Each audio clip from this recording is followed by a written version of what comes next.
kayak gitu Kak. Habis itu karena dia tuh saya bertengkar hebat sama orang tua. Pertengkarannya hebat sekali. Pokoknya nggak bisa terkendalikan.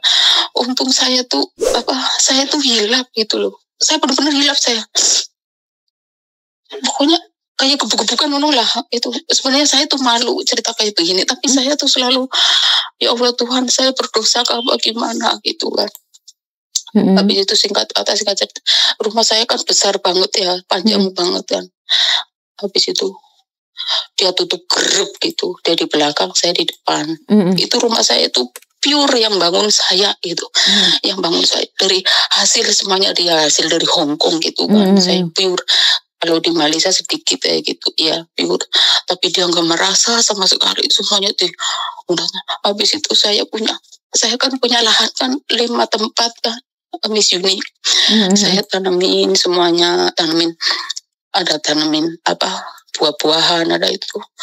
Ada tanamin buah-buahan, dipotong semuanya itu, mangga itu sudah 32 pohonnya.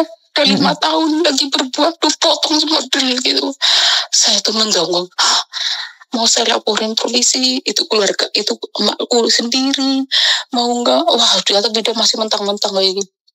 Habis itu singkat cerita, daripada saya bertengkar terus ya, lagian pintu kan sudah ditutup grup itu ya, itu separuh buat dia, separuh buat saya. Tapi di belakang memang saya tuh bangun rumah tuh, belakang juga ada kamar mandi juga. Aku kan rumahnya kamar mandinya 2, terus dapurnya 2, jadi dia senengan deh. Kan saya sebagai anak kan, saya kan berbakti sama orang tua. Apa yang orang tua maksudnya minta saya kasih. Cirendu jendelanya di itu semua, diterali semua, saya terali semua. Ininya di itu tutup semua, saya tutup semua. Maksudnya apapun lah saya usahain semuanya. Tapi kenyataannya kayak begitu.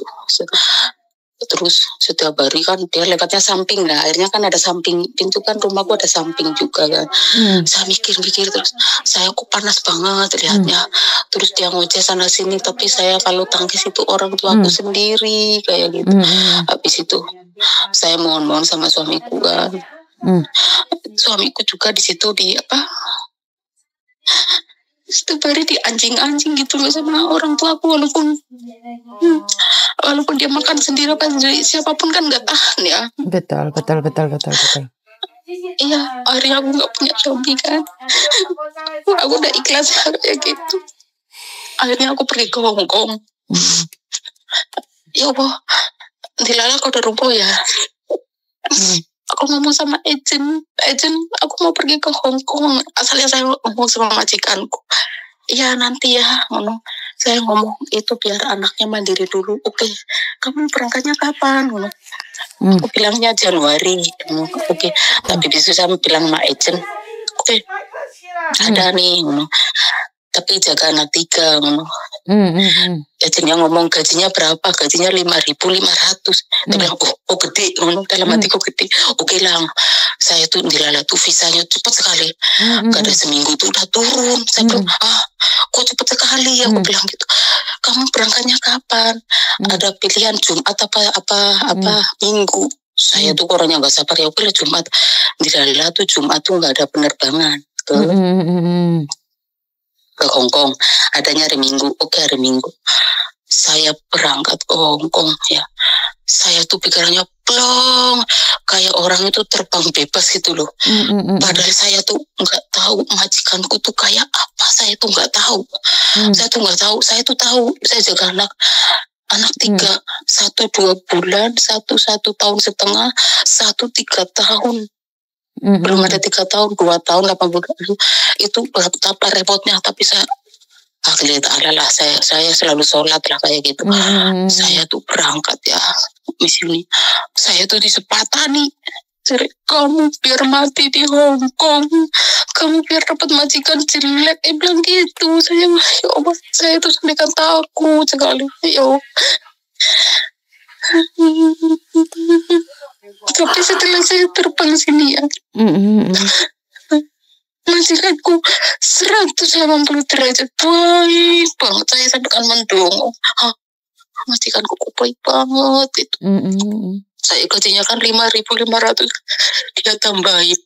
Habis itu dia bilang sama agent, saya beruntung dapat jaja ini, bilang gitu. Apa saja tuh dikasih semua, sabun apa saja. Terus udah setahun gitu ya. Dia pun kasih saya bonus 1 bulan gaji. Saya bilang saya kan terledek kan, ini bener Mel buat saya. Ya betul buat kamu, ntar kamu 1 tahun sekali kamu dapat bonus. Tapi saya nggak minta, ya enggak, karena saya terima kasih sama kamu Mbak Yuni. Miss Yuni, yang saya tanyakan begini, sekarang rumah saya kan dijebol lagi ya. Dijebol lagi. Tapi saya tuh mau ada rencana. Saya nggak mau store listrik lagi. Anakku juga nggak di situ gitu kan.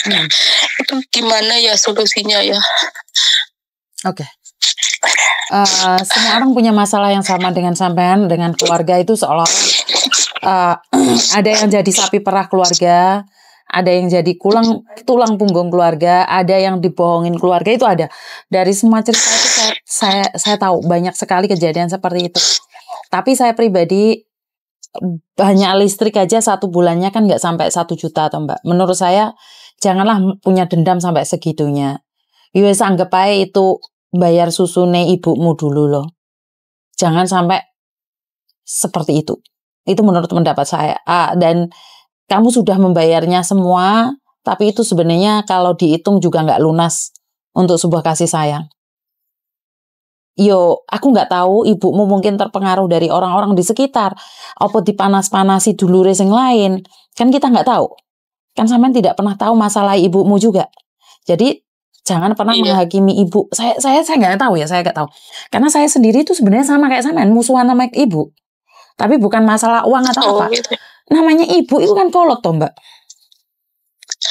Iya. Mungkin dia punya masalah lain, bukan masalahnya sama kamu, tapi kan pelampiasannya ke kamu. Ya wes maafkan aja, Tuhan kan kasih kamu ujian toh.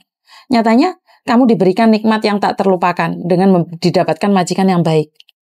Dan Tuhan itu akan mencabut kenikmatanmu saat kamu mencabut apa yang kamu berikan pada ibumu loh. Hati-hati loh. Paham nggak maksudnya? Iya saya paham. Makasih. Terus ini begini. Dia tuh selalu seneng kalau saya kan selalu up foto itu anak-anak kecil itu. Memang saya itu sayang banget sama anak-anak kan? Karena bisanya saya sayang sama saya anak-anak ini karena majikanku sayang sama saya. Jadi saya tuh benar-benar tulus sekali. Aku repot itu nggak peduli karena kan dari saya gendong bayi sampai anaknya gigit saya, satunya lagi satunya lagi, itu kan kalau bagi saya memang repotnya setengah mampus ya. Tapi bagi saya pun nggak, orang tua aku seneng banget. Dari wani karo wong wani sama orang tua tuh ada hukum karmanya tuh. Dia di Hongkong tuh susah. Ada saya ya Miss Yuni. Saya di sini tuh alhamdulillah saya nggak ada susah sama sekali. Saya bisa nabung. Saya juga bisa beli tanah gitu. Kemarin saya juga bisa bisa menikahkan anak saya gitu. Anak saya kan ya orang Jawa kan adatnya gitu. 200 kan habis. Ya saya nggak apa-apa. Majikanku juga bantu gitu. Dice buat lesi. Nah kamu menikah, saya mah kaget kan. Terus waktu majikanku pergi ke Sansan itu ada COVID itu kan. Itu kan ganas-ganasnya 8 bulan dia nggak pulang. Dia ngasih saya, maksudnya ninggalin kartu ATM sama duitnya 64. Terus 64, terus dia pulang itu nggak dihitung sama sekali. Aku bilang, bos ini ada sisa cuma 2.000. Nggak apa-apa. Terus aku gajian, memang bosku memang baik sekali. Mungkin jarang lah ya, bosku memang baik-baik ya. Saya pernah utang $85.000 Hongkong pun sudah lunas. Sekarang aku masih berhutang lagi. Saya pun ya saya bilang gini, ya Allah, saya kenapa dendam sama adik, sama Mbak Yu, sama orang tua. Itu dendamnya setengah mati. Apa saya kadang-kadang saya bilang ini Tuhan, hapuskanlah dendamku Tuhan, biar saya itu biar saya ikhlas semuanya, walaupun barang-barangku di rumah diambilin. Walaupun saya dibohongin orang tua karena saya beli tanah almarhum bapakku, habis itu dicabut semuanya, habis itu dibagi. Sekarang pun aku nggak bisa nggarap, itu orang tua punya nyabut. Saya punya Allah, tapi saya masih punya tanah lagi 1 hektar. Tapi kalau saya ingat itu, saya hatinya panas sekali. Ada apa yang di sini? Bagaimana ya,